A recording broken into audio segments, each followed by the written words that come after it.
Happy Mailbag Day, everyone. Welcome to Old Man Squad Fantasy Basketball. We've got questions today, and they are laser focused on individual players for the first time in a long while. Bet Online, remember, is the world's most trusted betting platform and your number one source for online betting in 2025. Whether you're a seasoned fan or a first-timer, Bet Online is your ultimate game day companion with the largest selection of odds on everything from the NBA and college basketball to the NHL and UFC. Bet Online continues to be your number one sports betting source. From every three-pointer to hat trick, Bet Online has you covered with odds, stats, and more. What's more? Live betting opportunities, ability to watch games, props, all that sweet stuff. They cover you on every game, every play, and every win. Bet Online, the game starts here. I'm going to be joined in just a second by my good buddy Adam King, who's recovering from basically exploding his leg. He can tell you more about it when he gets here in a sec. And we took questions on the Twitters. My Twitter is at Dan Besbris. His is at AdamKing91. And the vast majority of the questions were about individual players. So we're going to look at that question, and we're going to talk about that player and let you know what you should be doing with each of those guys that came up a bunch of times in the questions for the mailbag. So I think that's about all that we had to do at the front end. Let's get to the stuff. I threw all stuff on the screen at the same time here. I'm going chaos mode on today's show. But before we get to the first question, hey, Kingy, how's the leg? The leg's all right. It's in a holding pattern at the moment until someone goes in and fixes it up. It's just a bit sore, but I'm getting by. I'm doing enough to help around the house, and I can still record a show. There you go. See? Yeah. Always look on the bright side, as they say, of life. So interesting little note on this show, and I mentioned it at the outset. I'll say it again here. I know it hasn't been that long, but everybody can resettle themselves. The mailbag questions this week were extraordinarily specific. Sometimes we get like, oh, what do I do in this large, broad topic situation? But this time it's like, what do I do with so-and-so?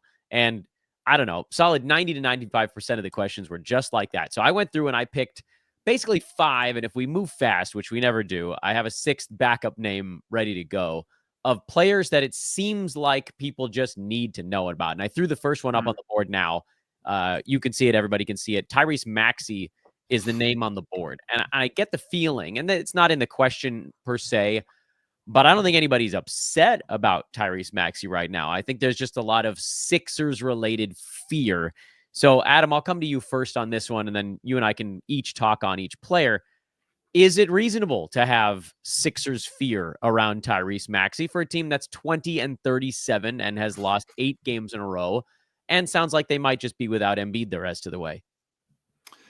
Look, I think it's fair to have some fear around this. The Sixers obviously aren't tracking too well at the moment. If we put it, that's putting it nicely.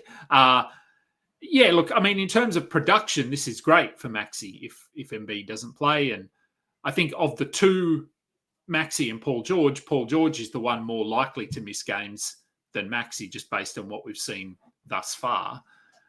So I think there's a reason to have some caution here, but I do think that the Sixers, obviously they have that terrible record and Maxey's been playing most of those games. So it's not like having him out there is causing them to accidentally win games. So yeah, look, I guess the question is, if you have him, do you look to move him, or is now a good time to acquire him because people are fearful of what the next 2 months might look like? And I do think it's a little bit of an unknown here, because Philly, if he played for Portland, I'd say, yep, move him, trade him, get off him. But we haven't seen Philly go down this path of not caring and not wanting to win for forever. So for a long time, since they were that team with Robert Covington and whoever else was on that team when they won about 10 games. The process. The process team. So, and it's been quite a while. So, look, I think I'd be a little bit cautious about trying to target him in a trade. But if you have him, I'm probably just going to hold him and keep my fingers crossed that he plays 90% of the remaining games. Yeah, I think it's a really tough one. I don't know that, like, Adam and I are going to do our best here to try to read between the lines on the Sixers, but at the end of the day, they're going to do what they're going to do. They're losing with or without Embiid. So if the fear is like, are they going to go into a tank mode if Joel gets shut down? I personally think they've been worse with Embiid in the lineup this year because he's not guarding anyone. They literally cannot stop anybody because they have a guy who's basically just a stack of tires in the middle of the lane on defense, and they're hoping people crash into it. So I think I'm mostly with you on this one. I think also the fact that, look, they've been so bad lately. 17 games under 500.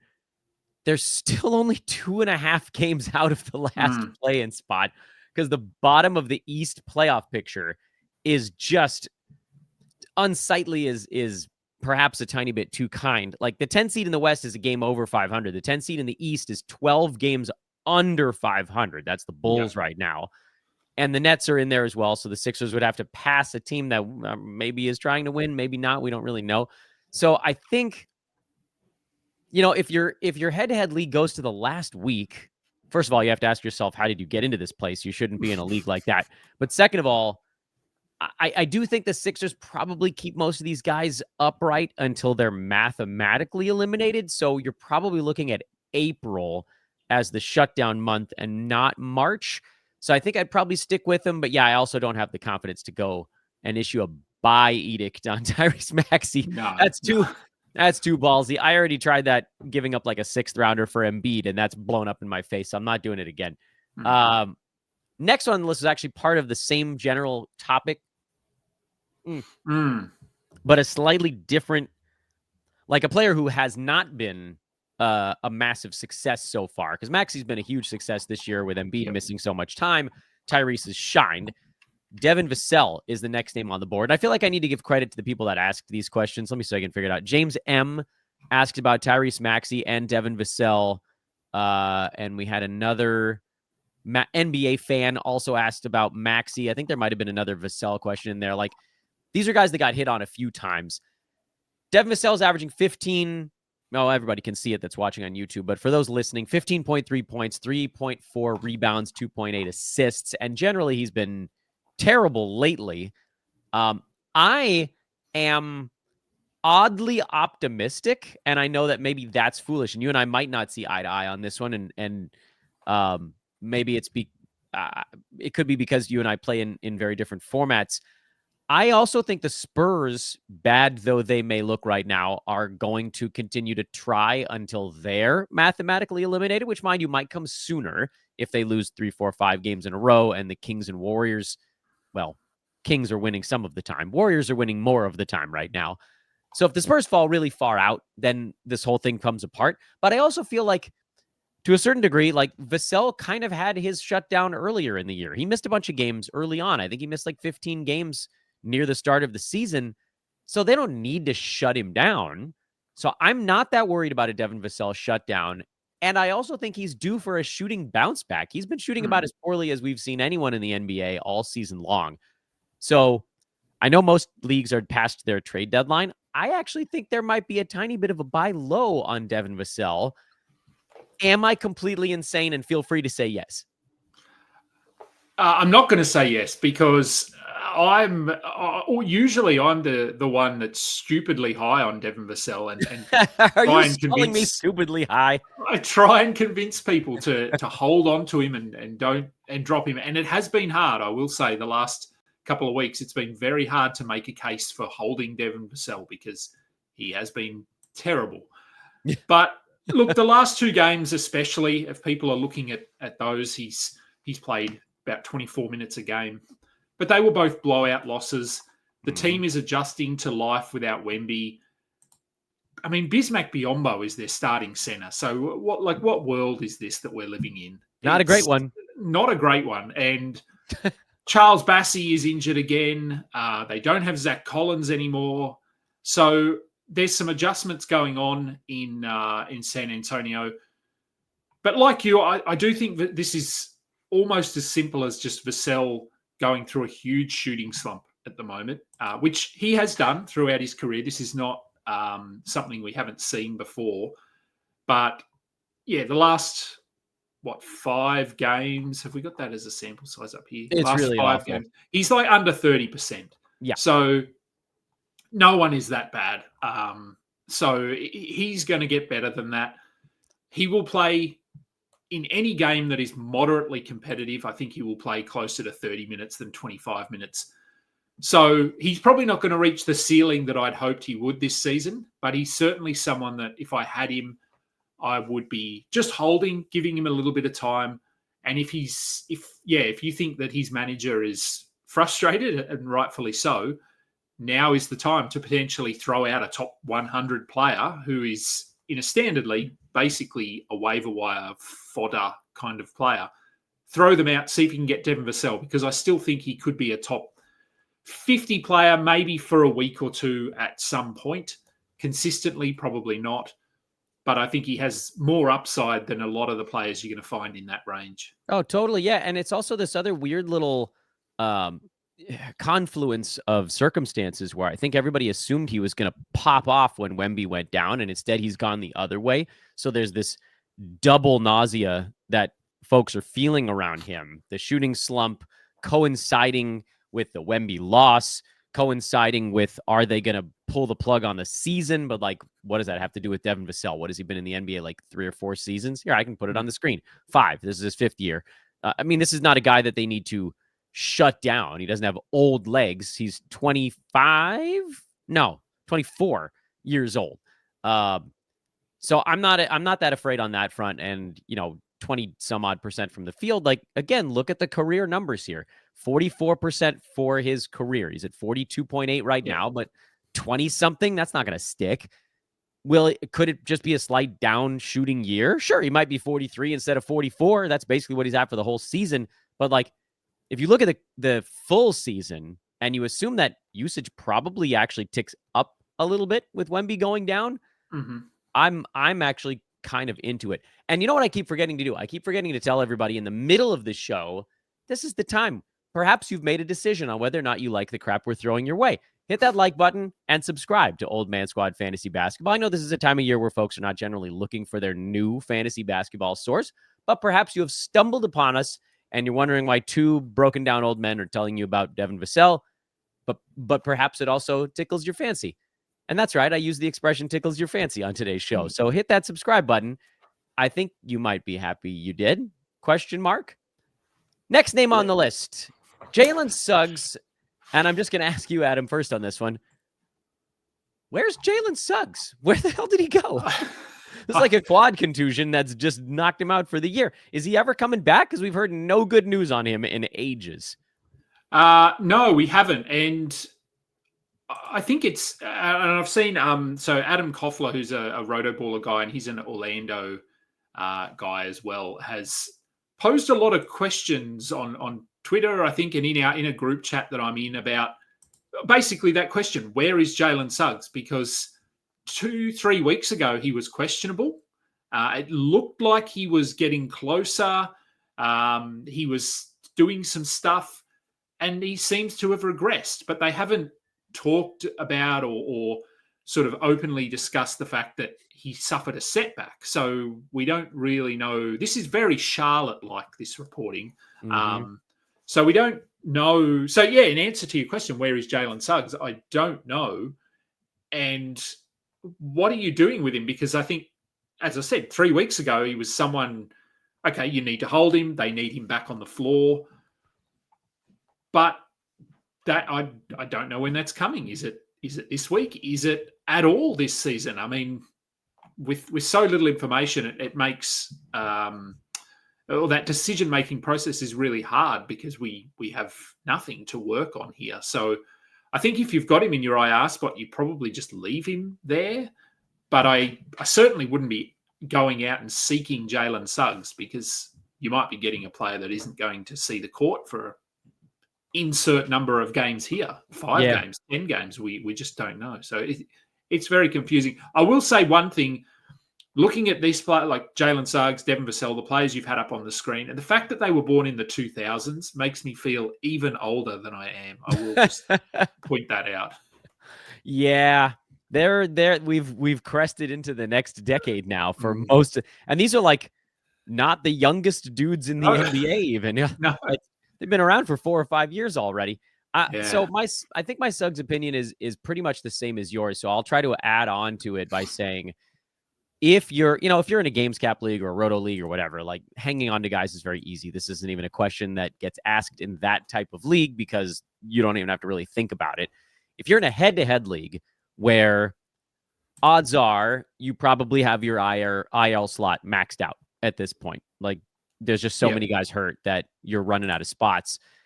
And let's say your playoffs start on Monday, which for a lot of leagues they do. March 3rd is a popular playoff start date because I think that's, let's see, 1, 2, 3. I think that's what would happen if you lop off the last 3 weeks of the season, which is basically what we've all been telling people on shows, myself, you, Josh, etc. We say kill the last 3 weeks.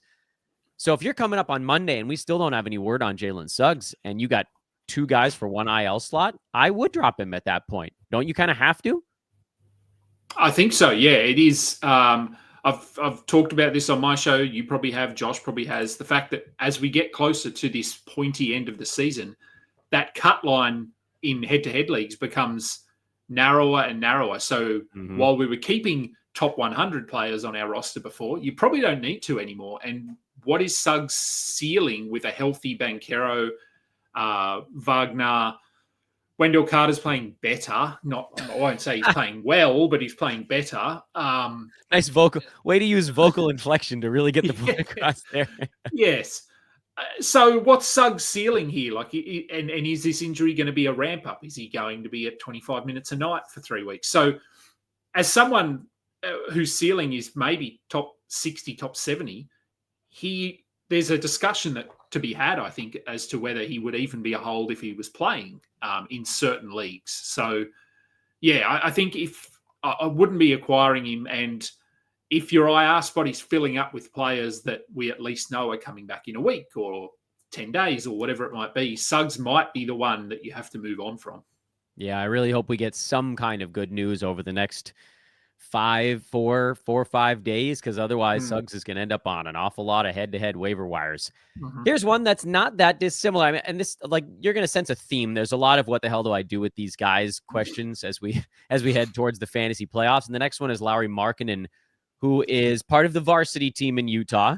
I'm sticking with this nomenclature for now. Utah has a varsity and a JV squad that they've run out there this year. The varsity team includes Markkanen, John Collins, Jordan Clarkson, and Walker Kessler. Colin Sexton too, but he's actually hurt for real this time. And then the JV squad is the only real parallel between the two is Keontae George. And then the JV squad has all the other guys.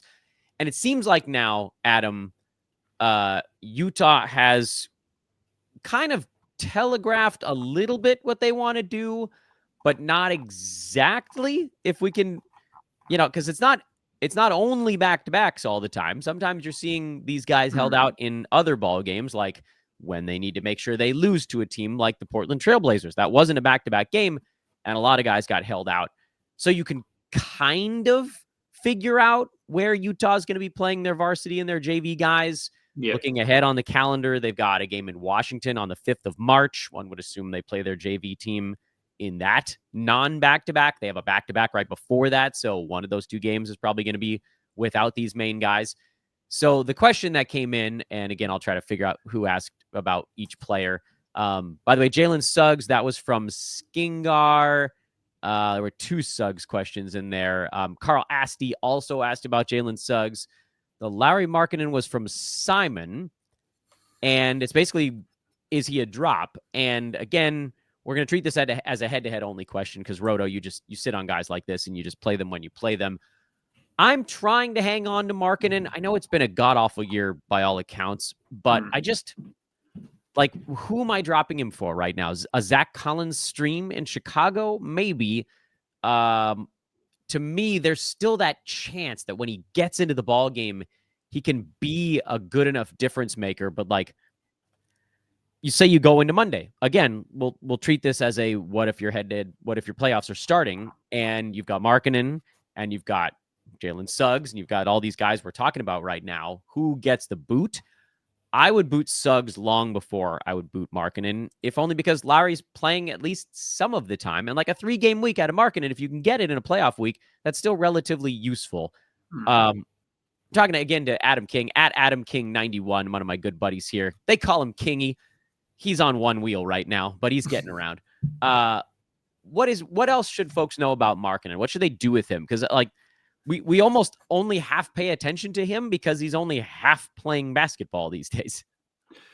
Yeah, he is another tough one, but as you said, at least we have some idea of when he's going to play and when he isn't going to play. And if you look at the last, pulled up his game log here, he's missed 1, 2, 3, 4 games in the last month, basically. Like one a week, pretty much.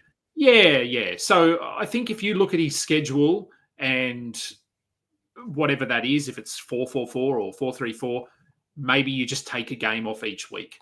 That's obviously not going to be a hard and fast rule, but maybe we're looking at him playing 3/4 of the remaining games. 2/3 would probably be the high point.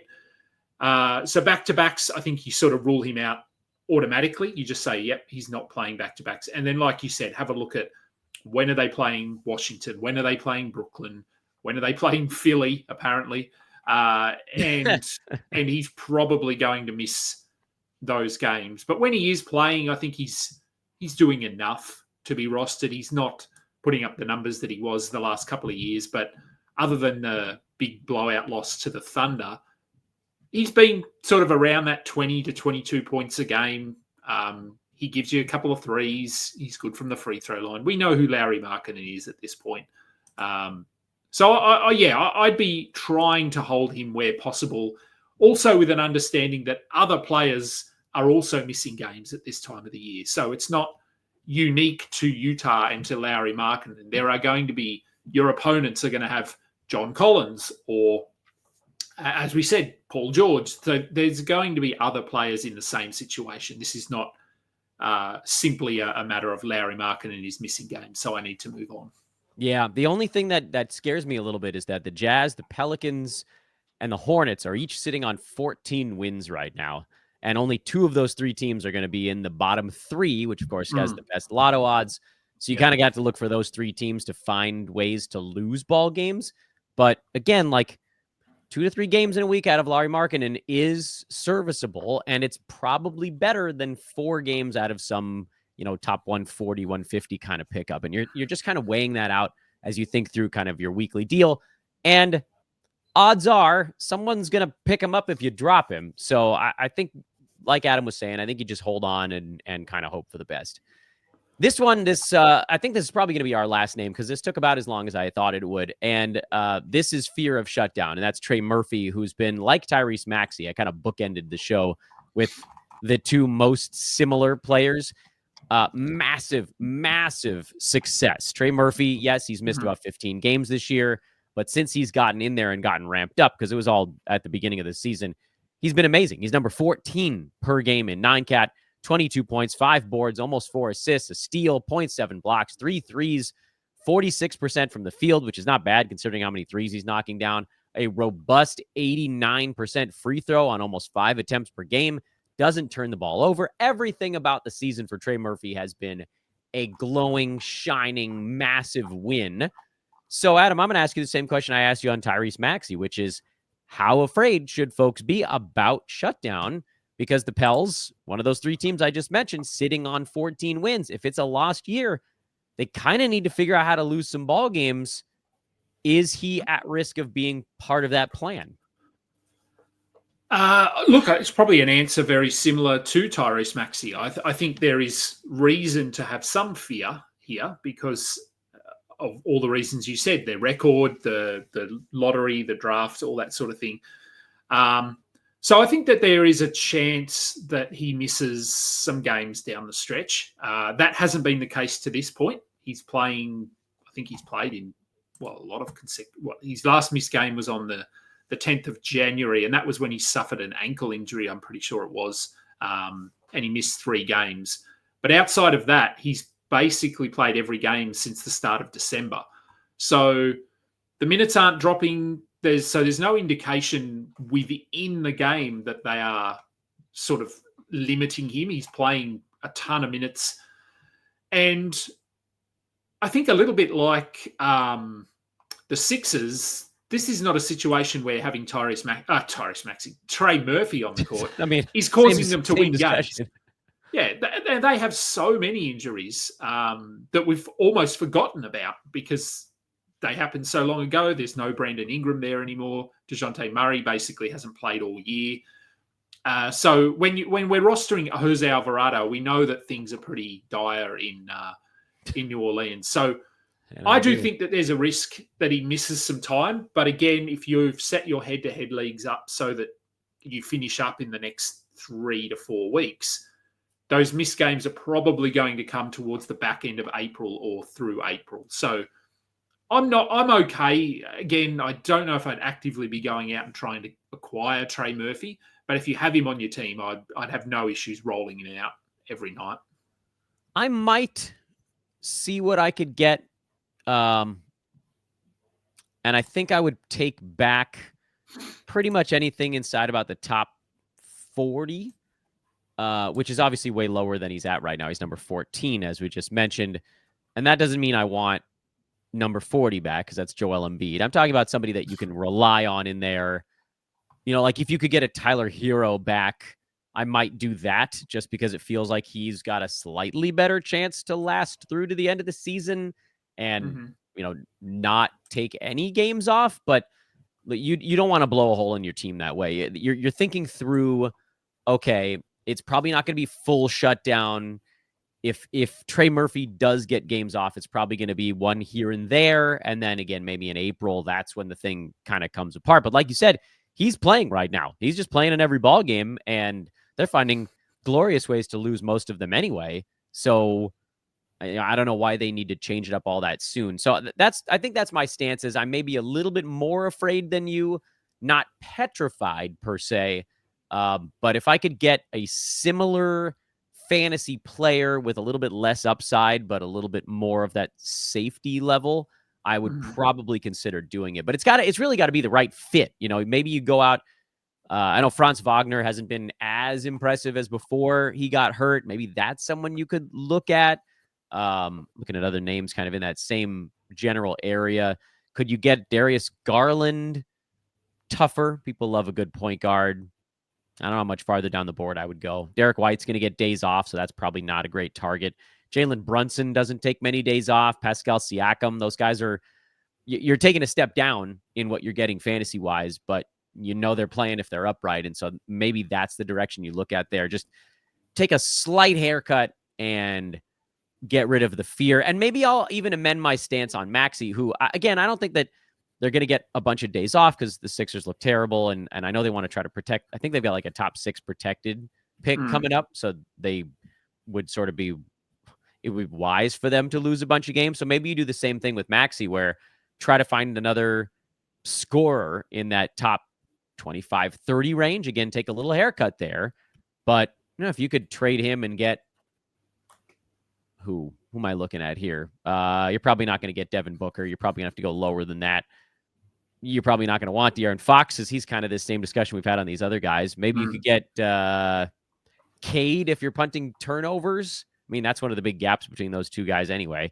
And just, you know, take a small haircut and lock it in. But also, I get it. We get it. If you guys don't have hours to pour through every player on your opponent's teams and see what that exact right fit is, you can also just ride it out. Adam, let me ask you one very quick question before I let you go. And it's not a player I have on the board, but it is one question that dropped through. Are you doing anything as it pertains to Mitchell Robinson? I am personally not doing anything. I am not. I have had that question on my show as well, and no, I'm not unless Karl Anthony Towns' knee injury, which Tibbs made him go back on the court with, turns out to be something that costs him multiple games. Then in that situation, maybe, but Mitchell Robinson is, with the roster structured or compiled the way it currently is, I don't see Mitchell Robinson playing a ton of minutes at all. Yeah, doesn't make sense. I know that they refer to him as quote unquote their starting center, but like, are they really going to push Cat back down to the 4 like Minnesota all over again? That's been no. Adam, I know it takes you a while to get from place to place right now, so I'm going to do the kind thing, and I'm going to let you get started on whatever your next journey may be. Keep healing up, my man. I know. Oof. What? Do you have a surgical date yet? I do. Yeah, my surgery is in just under 3 weeks. So, crap. Get that done, and then, well, yeah, we'll wait and see what happens during that surgery as to whether I require a second surgery. Oh no. So that will, I won't know until the surgeon has gone inside my knee and had a look around and figured out what's going on there. Look at this man. He's a podcasting warrior. You can check out all of his work, the Balls Deep podcast, available all places that podcasts are found, including the FBI network. You can also check out your work at all the places. RotoWire is the latest? No, RotoBaller. Yep. RotoWire, both. RotoWire. Yep. I can't keep them all straight, Kingy, you son of a gun. You got a lot of fingers in a lot of pies. Listen, here's what everybody needs to know. You follow Adam. That's what you do. It doesn't matter where his stuff is. You read it where it is. You listen to it where it is. He is, of course, an honorary member of the Old Man Squad because he has a broken leg and all parts of it coming apart. But also, he's my dude. At Adam King 91 on all social media. Kingy, thank you as always, my good man.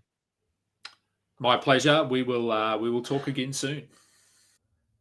And that was our good buddy Adam King 91 on the socials. Before you go, check out our friends at underdogfantasy.com. Sign up today using promo code OLDMAN, OLDMAN, or just click the link in the show description. That's the easy way. Pick higher or lower on any 2 or more players, and you can 3x, 5x, 6x, 10x, 20x, whatever, your entry fee. Also, use our promo code. You can unlock up to $1,000 in deposit match bonus cash and a free play whenever you'd like to deploy it. By the way, there's an extra free play going right now. I think it's available over a 2-day span, if I'm not mistaken. I did, for folks that watched my morning show, figure out how to utilize it. It allowed me to just turn Austin Reeves' scoring projection to 0. So I took the higher on that, obviously. I combined that with a Kelly Olynyk PRA projection, point, rebound, assist. I think it was like 18 or something like that. So I'm looking for him to get a few buckets, a few boards, a few assists. And that's it. That's a 3X. I don't have to pick a second one. So they just threw a freebie in there because Luka versus Mavs is appointment viewing. Get in today. That's the day to do it.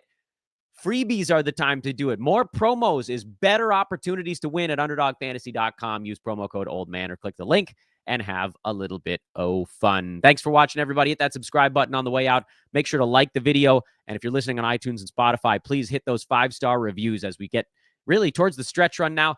And again, a reminder, everybody, starting on Monday, I will be doing about a 10 to 15-minute quick hitter streaming show every single day for folks that are in their fantasy playoffs. It's going to be who to pick up and who to play for how long, how to use your weekly moves in your fantasy head-to-head leagues. We're going to win those playoffs. I think we're going to try, damn it. Thanks again to Kingy. I'm Dan, at Dan Vespers on Twitter, Old Man Squad on Blue Sky. This is an Old Man Squad presentation of Old Man Squad Fantasy Basketball. Said the same thing a bunch of times in a row. Doesn't matter. You guys figured it out. We'll be back soon. How soon? I don't know. Good prep work, Dan.